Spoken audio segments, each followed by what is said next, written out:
ଏକ୍ୱାରିୟମରେ ମାଛ ରଖୁଥିଲେ ଏଇ କେତୋଟି ନିୟମକୁ ମାନିଲେ ଘର ଉପରେ ଆଉ ବିପଦ ଆସିବ ନାହିଁ।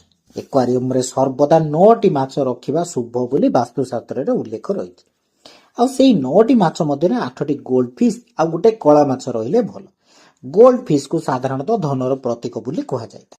ଅନ୍ୟପକ୍ଷେ କଳା ମାଛଟି ସୁରକ୍ଷାର ପ୍ରତୀକ ଭାବେ ଘରକୁ ପ୍ରବେଶ କରୁଥିବା ସବୁ ନକାରାତ୍ମକ ଉର୍ଜାକୁ ନିଜ ଉପରକୁ ନେଇ ଘରେ ସକାରାତ୍ମକ ପ୍ରଭାବ ପକାଇଥାଏ। ଯଦି ଆକ୍ୱାରିୟମରେ ଥିବା କଳା ମାଛଟି ଅଚାନକ ମରିଯାଏ, ସେଇଥିରୁ ଜାଣିବେ ଯେ ଘର ମଧ୍ୟରେ ଖରାପ ଶକ୍ତି ପ୍ରବେଶ କରିଛି। ସଙ୍ଗେ ସଙ୍ଗେ ଆଉ ଗୋଟେ ଜିଅନ୍ତା କଳା ମାଛ ଆଣି ଏକ୍ୱାରିୟମରେ ରଖିଦେବେ ଏବଂ ମୃତ ମାଛଟିକୁ ନେଇ ଏଣେ ତେଣେ ନ ଫୋପାଡ଼ି ଚଳନ୍ତା ପାଣିରେ ଭସାଇ ଦେବେ, ନଚେତ୍ ମାଟି ଖୋଳି ପୋତିଦେବେ।